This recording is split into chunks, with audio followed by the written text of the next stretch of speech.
Hello and welcome student in our channel crystal clear chemistry, जहां हम solve करते हैं कॉम्पिटिटिव एग्जाम से रिलेटेड प्रॉब्लम और क्लियर करते हैं अपने कंसेप्ट चैप्टर से रिलेटेड। ठीक है, यहाँ हम सॉल्व करेंगे केमिस्ट्री के टॉपिक्स को। ठीक है, लास्ट जो टॉपिक हमारा चल रहा था chapter number 1 some basic concept of chemistry. ठीक है, रसायन विज्ञान की कुछ मूलभूत अवधारणाएं, और इसमें हमने मोल कंसेप्ट तक कर लिया था। उसके बाद लास्ट जो वीडियो में था स्टाइकोमेट्री ऑफ एलिमेंट। ठीक है, स्टाइकोमेट्री किस तरीके से निकालते हैं कि कोई केमिकल रिएक्शन गिवन है तो उससे हम कैसे मेजर कर सकते हैं कि कितना अमाउंट पे रिएक्टेंट अपन को गिवन है और कितना अमाउंट पे प्रोडक्ट उससे बनेगा। अब कई बार क्या होता है कि जो केमिकल रिएक्शन गिवन होती है उसकी स्टाइकोमेट्रिक से या बैलेंस केमिकल रिएक्शन से पता नहीं कर पाते कि कितने अमाउंट में रिएक्टेंट से प्रोडक्ट बनेगा। ऐसा कब होता है जब रिएक्टेंट की जो अमाउंट है, रिएक्टेंट की जो मात्रा है वो बैलेंस केमिकल रिएक्शन के अकॉर्डिंग नहीं होती। ठीक है, जो बैलेंस केमिकल रिएक्शन में या बैलेंस केमिकल इक्वेशन में हमें जो स्टाइकोमेट्री बता रही है उसके अकॉर्डिंग वो मात्राएं नहीं होती, और दूसरी मात्राएं दूसरा अमाउंट अपने को गिवन होता है। तो इस टाइम हमें एक फैक्टर को, एक चीज को देखना होता है, वो है अपना लिमिटिंग रिएजेंट। ठीक है, लिमिटिंग रिएजेंट मतलब सीमांत अभिकर्मक। अब ये सीमांत अभिकर्मक क्या है वो हम पता करते हैं कि सीमांत अभिकर्मक लिमिटिंग रिएजेंट।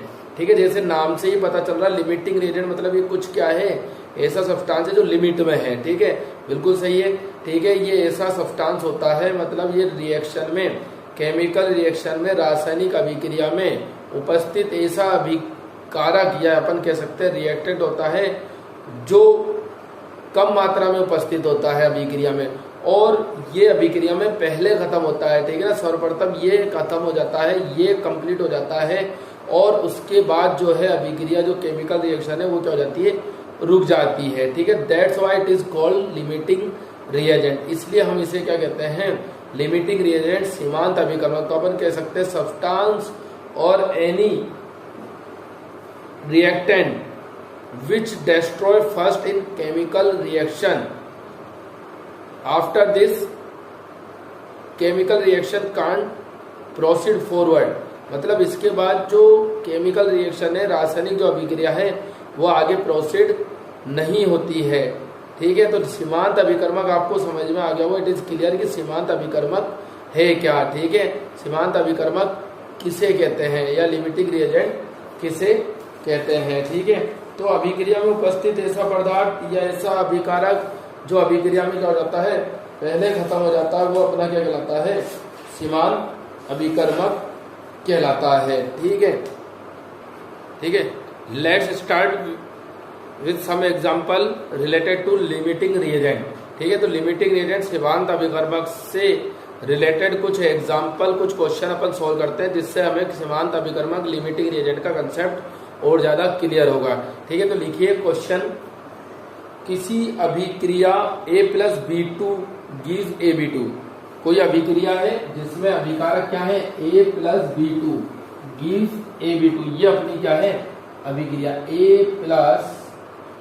A अभिकारक है और B भी अभिकारक है, gives AB2।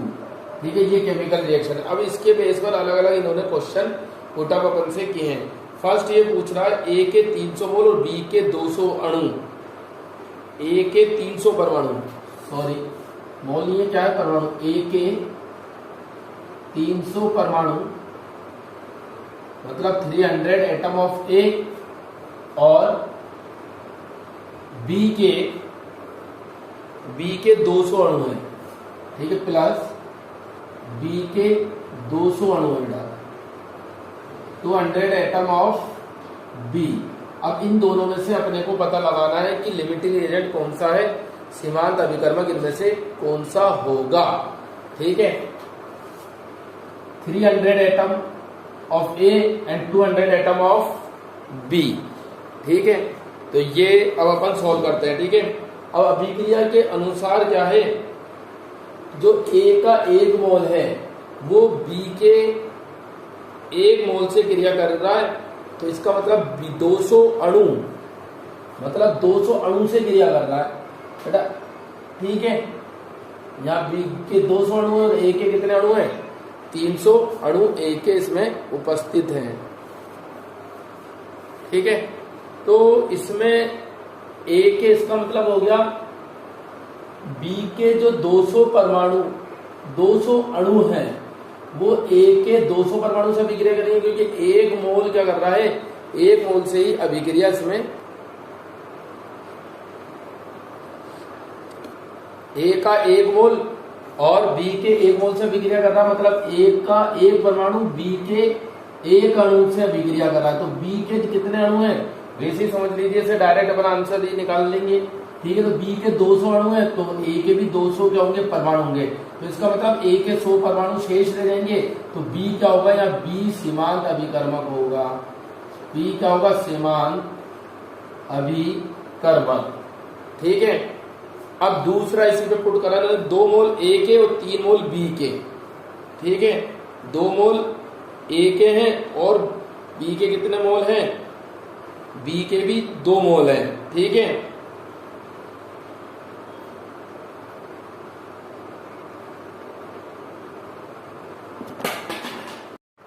देखिए नेक्स्ट जो है इसमें सेकंड क्या है? बी के ए के हैं 2 मोल और बी के हैं 3 मोल। तो बी के 3 मोल है, ए के 2 मोल है अपने पास। इसका रेशियो क्या है? 1:1, मतलब 1 से 1 रिएक्ट कर रहा, 1 मोल से 1 मोल, मतलब ए का 1 मोल बी के 1 मोल से रिएक्शन कर रहा है। ठीक है, तो इसका मतलब ये हो गया कि अब इसमें ए के तो 2 मोल है और बी के 3 मोल है। तो बी क्या है? ज्यादा अमाउंट में है। बी ज्यादा अमाउंट में है, इसका मतलब ए क्या होगा? या सीमांत अभिकर्मक हो जाएगा दूसरे क्वेश्चन में, सीमांत अभिकर्मक। थर्ड क्वेश्चन देखिए, थर्ड इसी पे पूछ रहा है ए के 100 परमाणु और बी के 100 अणु। ए के क्या है? 100 परमाणु, ए के 100 परमाणु और बी के 100 अणु, बी के 100 अणु। तो देखिए ए का एक परमाणु बी के एक अणु से क्रिया कर रहा है। ठीक है ना, बी ए का एक परमाणु क्या कर रहा है? बी के एक अणु से क्रिया कर रहा है। तो ए का 100 परमाणु बी के 100 अणु से क्रिया करेगा। इसका मतलब इसमें कोई क्या है? लिमिटिंग रिएजेंट नहीं है, सीमांत अभिकर्मक इसमें नहीं है।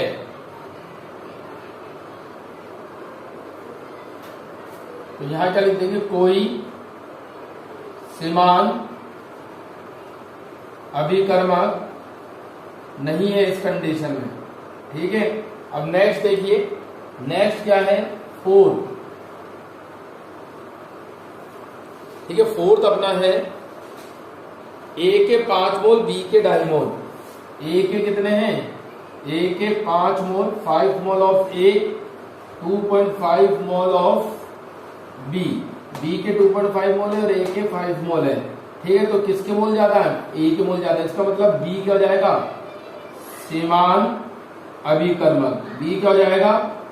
सीमांत अभिकर्मक हो जाएगा, लिमिटिंग रिएजेंट हो जाएगा। एक लास्ट और है इसी पर।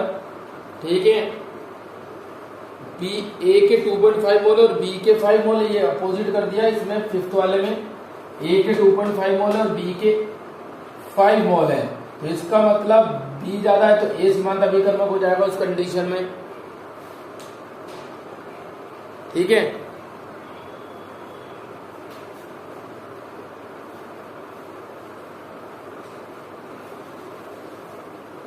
तो इस तरीके से अपन सिंपल रिएक्शन में जो है लिमिटिंग रिएजेंट निकाल सकते हैं, और वो किसी भी तरीके से आपको गिवन हो सकता है। मोल की फॉर्म में हो सकता है, ग्राम की फॉर्म में हो सकता है, मॉलिक्यूल की फॉर्म में हो सकता है, एटम की फॉर्म में हो सकता है। तो वो इस क्वेश्चन में अपन ने अभी क्लियर किया। ठीक है, तो नेक्स्ट क्वेश्चन नोट कीजिए। डाई नाइट्रोजन और डाई हाइड्रोजन निम्नलिखित रासायनिक समीकरण के अनुसार अमोनिया बनाती है। डाई नाइट्रोजन और डाई हाइड्रोजन निम्नलिखित रासायनिक समीकरण के अनुसार अमोनिया बनाती है। Ammonia is formed by following Haber process और फॉलोइंग रिएक्शन। हेबर प्रोसेस ऐसे क्वेश्चन में गिवन नहीं है, ओनली रिएक्शन ही गिवन है। ये आपको पता है, ये अमोनिया इसमें बन रही है। अब इस रिएक्शन से रिलेटेड अपने को क्वेश्चन गिवन है। ठीक है, तो फर्स्ट क्वेश्चन है, यदि 2.00 इंटू 10⁻³ ग्राम किसका मास है ये, मतलब वेट किसका गिवन है, डाई नाइट्रोजन। ये डाई नाइट्रोजन का गिवन है। इस रिएक्शन में अगर इतने ग्राम अपने पास डाई नाइट्रोजन है, ठीक है बेटा, और हाइड्रोजन कितनी है 1.00 इंटू 10⁻³ 1.00 इंटू 10⁻³ ग्राम डाई हाइड्रोजन अपने पास उपस्थित है, ठीक है ना। इतने ग्राम नाइट्रोजन है, इतने ग्राम क्या है, हाइड्रोजन है, ठीक है। तो प्राप्त अमोनिया की मात्रा का परिकलन कीजिए, तब जो अमोनिया प्राप्त होगा, अमोनिया मतलब NH3 जो प्राप्त होगा इस कंडीशन में, तो वो कितना प्राप्त होगा वो अपने को निकालना है, ठीक है। तो ऐसी जो क्वेश्चन आता है अपने को रिएक्शन की जो स्टोइकोमेट्री उसके अकॉर्डिंग नहीं दिया गया है, मास अलग से दिया गया है, तो उस कंडीशन में अपन क्या करते हैं बेटा, उस कंडीशन में अपन लिमिटिंग रिएजेंट निकालते हैं, सीमांत अभिकर्मक को अपन निकालते हैं, ठीक है। इस क्वेश्चन में भी हम पहले क्या करेंगे, लिमिटिंग रिएजेंट निकालेंगे, सीमांत अभिकर्मक निकालेंगे, ठीक है। तो अपन स्टोइकोमेट्री लिखेंगे पहले रिएक्शन की, फिर इसे सॉल्व करेंगे। तो स्टोइकोमेट्री के अकॉर्डिंग अपन ने देखा डाई नाइट्रोजन कितना है वो अपन लिखते हैं अभी रिएक्शन को दोबारा लिख कर, ठीक है ना। ठीक है, अब देखिए N2 रिएक्शन एक बार फिर लिख देते हैं। अब इसकी स्टोइकोमेट्री देगी N2 14 into 2 28 gram of dinitrogen मतलब nitrogen, if react with 6 gram of hydrogen then 34 gram हो गए, 14 और 3 17, ठीक है। तो 34 ग्राम क्या मिलेगा, अमोनिया में मिलेगा, ठीक है। तो अब इसमें लिमिटिंग रिएजेंट निकालते हैं इसी स्टोइकोमेट्री के अकॉर्डिंग। अपन क्या लिखेंगे, if 28 gram of nitrogen for 28 gram of nitrogen hydrogen is required amount of hydrogen, यहाँ लिख देना आप लोग रिक्वायर्ड अमाउंट ऑफ हाइड्रोजन, ऐसे लिख दो 28 gram of nitrogen required amount of hydrogen, मतलब 28 ग्राम नाइट्रोजन के लिए हाइड्रोजन की आवश्यकता है 6 ग्राम, 28 ग्राम के लिए 6 ग्राम, और 1 ग्राम के लिए कितनी होगी, 1 ग्राम इज इक्वल टू कितना आ जाएगा बेटा 6.28। अब अपने को नाइट्रोजन कितना गिवन है 2.00 इंटू 10⁻³ ग्राम, इसे पूरा सॉल्व कर लीजिए तो ये आ जाएगा अपना कितना 2000 ग्राम आ जाएगा। कितना आ जाएगा बेटा 2000 ग्राम ये अपना आ जाएगा। It is clear. तो 2000 ग्राम के लिए 2000 ग्राम के लिए आवश्यकता होगी 6/28 इंटू 2000, ठीक है। इसको कैंसिल कर दो, 2 3 जा 6, 14 आ गया, 2 7 जा 2 1 जा, ठीक है, 1000 आ गया।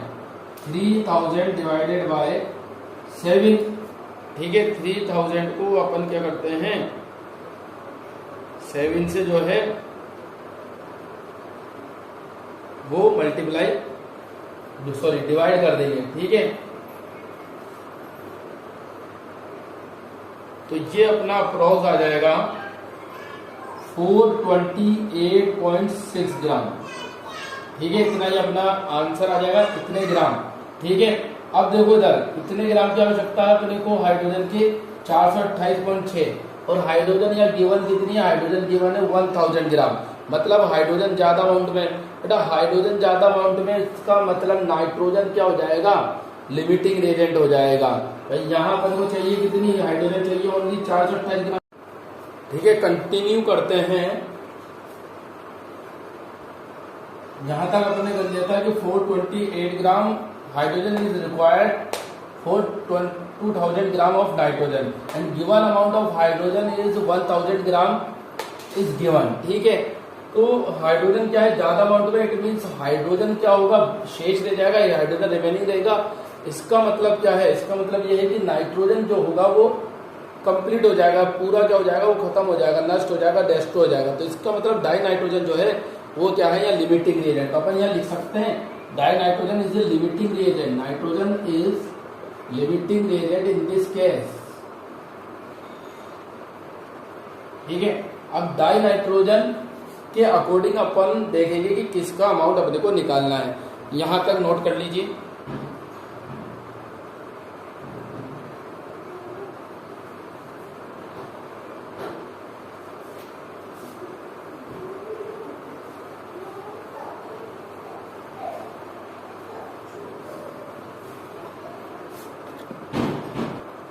अब देखिए स्टैकोमेट्रिक के अकॉर्डिंग डाइनाइट्रोजन गिवन कितना अपने पास, according to stoichiometry of chemical reaction, ठीक है 28 ग्राम है, 28 ग्राम, 28 ग्राम से अपने को मिल रहा है 34 ग्राम। ठीक है, 28 ग्राम से कितना मिल रहा है 34 ग्राम। और जो नाइट्रोजन अपन को गिवन है क्वेश्चन के अकॉर्डिंग वो है 2000 ग्राम। तो अपन कैलकुलेट करते हैं 28 gram of dinitrogen form 34 gram of ammonia.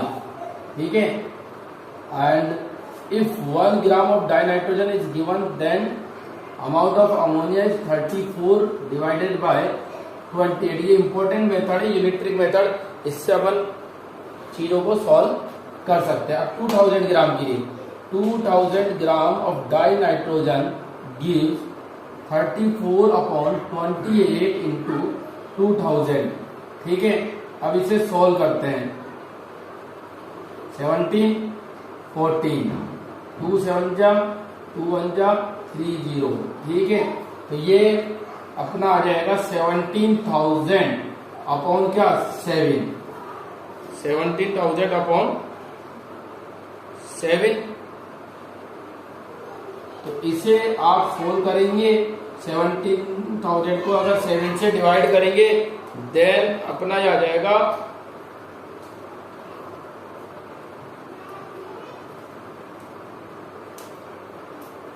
2428.57 ग्राम ये अपना आ जाएगा। और साइंटिफिक नोटेशन में अगर अपने को लिखना है इसे तो क्या करेंगे, 2 के बाद पॉइंट लगाएंगे, लेफ्ट हैंड साइड के 1 के बाद लगाते हैं तो 2.42 लिख सकते हैं साइंटिफिक नोटेशन में। और 42 के बाद डिजिट देखिए 8 है तो 2.43 लिख दीजिए, इनटू कितना लेके गए पॉइंट इधर 1 2 3 डिजिट लेकर गए और 3 डिजिट अपन ने स्मॉल किया नंबर को तो 10⁻³ ग्राम। ये अपना क्या आ जाएगा, एक्यूरेट आंसर आ जाएगा किसके लिए बेटा। ठीक है, अब इसमें नेक्स्ट क्वेश्चन भी ये पूछ रहा है कि दोनों जो रिएक्टेंट है क्या इन दोनों रिएक्टेंट में से कोई रिएक्टेंट शेष बचेगा, मतलब कोई रिएक्टेंट ऐसा होगा जो रिएक्शन के दौरान बच जाएगा, तो वो बेटा वो रिएक्टेंट कौन सा होगा जो लिमिटिंग रिएजेंट नहीं होगा। अपन ने देखा था कि हाइड्रोजन ज्यादा अमाउंट में अपने पास 428 तो काम में आ रहा था, 1000 ग्राम अपने पास हाइड्रोजन प्रेजेंट था। तो दूसरे क्वेश्चन का आंसर क्या होगा, di hydrogen is remaining in the reaction. और थर्ड क्वेश्चन ये पूछ रहा है यदि हाँ तो उसका द्रव्यमान कितना होगा। तो बेटा ये पूछना चाह रहा है कि हाइड्रोजन अगर जैसे अपन ने बताया वो शेष बचेगा तो कितना शेष बचेगा, तो वो अपन को क्या करना है 1000 ग्राम इनके पास था और कितना काम में आया था अपने पास 428.6। ठीक है बेटा, तो कितना इसका द्रव्यमान शेष बचेगा 1000 माइनस 428.6 और इसे अपन कर लेंगे 100, माइनस कर लीजिए इसे। ठीक है, तो जो माइनस करने पर आपका आंसर आएगा वो इसका क्या हो जाएगा, आंसर अपना हो जाएगा। तो ये कितना आ जाएगा 571.4 के लगभग ये आंसर अपना आ जाएगा। ठीक है, और वही साइंटिफिक नोटेशन में लिखना है तो क्या होगा, इसे इधर ले जाइए 2.5.71 इंटू 10⁻²। ठीक है,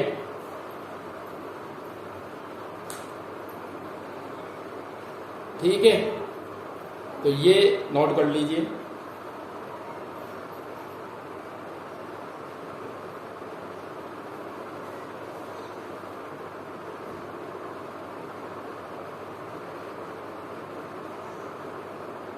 ठीक है, अब अपने जो नियम अपन ने पढ़े थे उस पे बेस्ड एक छोटा सा क्वेश्चन है, फिर इस पे और क्वेश्चन अपन सोल्व करेंगे। अगर ये न्यूमेरिकल इससे रिलेटेड भी आगे सॉल्व करने पड़ेंगे, ठीक है। तो क्वेश्चन सुनिए, यदि डाई हाइड्रोजन गैस के 10 आयतन मतलब 10 volume of dihydrogen dioxygen gas के 5 आयतन के साथ सीधे अभिक्रिया करें। पहले हिंदी में सुन लीजिए, यदि डाई हाइड्रोजन गैस के 10 आयतन डाई ऑक्सीजन गैस के 5 आयतन से अभिक्रिया करें तो जल वाष्प के कितने आयतन प्राप्त होंगे, ठीक है। दोबारा सुनिए, यदि डाई हाइड्रोजन गैस के 10 आयतन डाई ऑक्सीजन गैस के 5 आयतन से अभिक्रिया करें तो जल वाष्प के कितने आयतन प्राप्त होंगे। If 10 volume of dihydrogen is react with 5 volume of dioxygen, then how many volume of water vapour is produce, ठीक है। तो इसके लिए अपन पहले इसकी बैलेंस रिएक्शन लिखते हैं, जिससे उसकी स्टोइकोमेट्री से अपन पता कर लेंगे, ठीक है। अब देखिए, H2 plus O2 give 2H2, balance कर देंगे, डायरेक्ट ही कर दिया मैंने, ये 2H2 यहाँ जाएंगे, ठीक है। अब देखिए, 2 वॉल्यूम इसके, 1 वॉल्यूम इसका और 2 वॉल्यूम इसके बन रहे हैं, ठीक है ना, सरल अनुपात में बनते हैं ना। तो इसका मतलब क्या होगा, अब किसके वॉल्यूम है, तो अब मान लो 2 की जगह अपन कितने ले रहे हैं, 10, 5 आयतन इसके ले रहे हैं, तो इसको 5 से मल्टीप्लाई करेंगे, सरल अनुपात में होता है ना 5, तो ये भी 2 इंटू क्या हो जाएगा 5, और ये भी क्या हो जाएगा 2 इंटू 5, मतलब 10 वॉल्यूम इसके होंगे, 5 वॉल्यूम इसके होंगे, तो 10 वॉल्यूम ये बनेगा। तो इस तरीके से इसको बैलेंस केमिकल रिएक्शन को लिखकर आप इजीली ये वॉल्यूम वाले क्वेश्चन सॉल्व कर सकते हैं, ठीक है।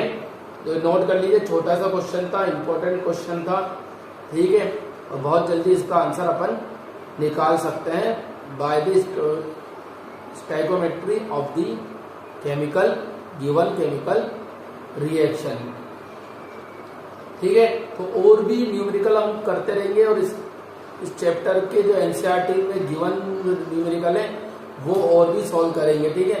लेकिन आप वीडियो को शुरू से लेकर एंड तक आपको देखना है, ठीक है, तभी आपको इसका समझ में आ पाएगा, ठीक है। तो नेक्स्ट क्वेश्चन लिखिए,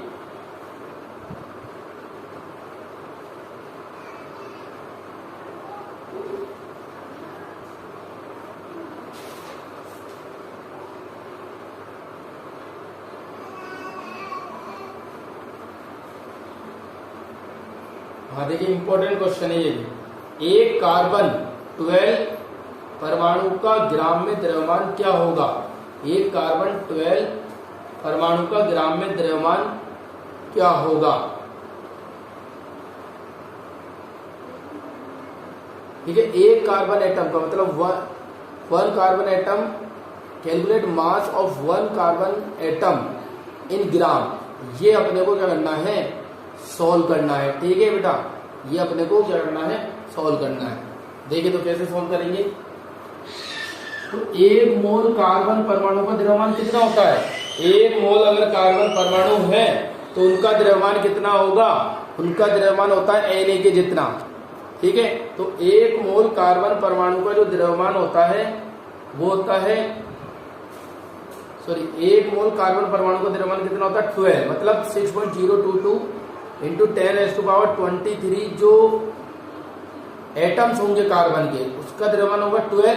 तो एक एटम का हम अपन आसानी से निकाल सकते हैं, तो इसलिए इसमें लिखेंगे अपन 1 मोल में कितने कार्बन पड़ा होते हैं, 1 mole of carbon 12 equal to 6.022 into 10⁻23 atoms, ठीक है। इतने एटम्स का और 1 मोल का मोलर मास कितना होता है 12 ग्राम, ठीक है। इक्वल टू अपन यहां लिख सकते हैं 12 ग्राम, इसका मतलब ये हो गया 6.022 into 10⁻23 atoms equal to 12 gram. So 1 atom equal to 12 upon 6.022 into 10⁻23।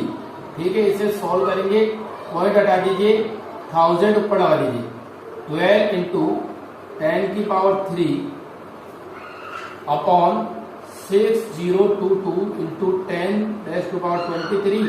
अब 12 इंटू 10⁻³ माइनस 23 अपॉन 6022 इंटू, ठीक है, ये अपना आ जाएगा 12 अपॉन 6022 इंटू 10⁻⁻20।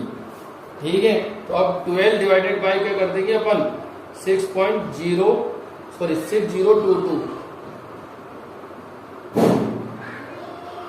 तो ये जो डिवाइड करने पे आएगा वो अपना आंसर इसमें हो जाएगा। ठीक है ना, तो 0.001 के करीब इसका अप्रोक्स क्या होगा, आंसर इसका आएगा। ठीक है, मैं बता देता हूँ कैसे सोल्व किया। देखिए, एक एटम का कई बार स्टूडेंट क्या करते हैं, वन एटम को डायरेक्ट की कार्बन, अपन क्या है कार्बन लिखते हैं ना, कार्बन का कितना है 12 ग्राम, बट ये कार्बन कितना है, कार्बन 12 का 1 मोल है बेटा, इस पे ध्यान दो। ठीक है ना, कितना है, कार्बन 12 का 1 मोल है। 1 मोल का जो मोलर मास होता है वो होता है 12, मतलब 1 मोल अगर कार्बन है तो उसमें कितने नंबर ऑफ एटम होंगे, उसमें नंबर ऑफ एटम होंगे 6.022 इंटू 10⁻23। ठीक है, तो इतने नंबर ऑफ एटम का मोलर मास है 12, तो 1 का कितना होगा, उस तरीके से अपन ने सॉल्व कर लिया। ठीक है, उम्मीद करता हूँ ये न्यूमेरिकल जो आज अपन ने सॉल्व किए वो आपको बिल्कुल क्लियर समझ में आ गए होंगे। नेक्स्ट वीडियो में कुछ और न्यूमेरिकल के साथ आगे अपन इसे सॉल्व करेंगे। तो इस चैप्टर से रिलेटेड जहां तक हो सके ज्यादा से ज्यादा आप न्यूमेरिकल सॉल्व कीजिए, अलग अलग पैटर्न के न्यूमेरिकल सॉल्व कीजिए। आपने देखा मोल कंसेप्ट में भी अपन ने अलग अलग तरीके के क्वेश्चन सॉल्व किए थे। ठीक है, तो अपनी पढ़ाई पे फोकस करते हुए नीट जेई के जो भी पेपर से लास्ट ईयर के उसे सॉल्व कीजिए। Thank you very much.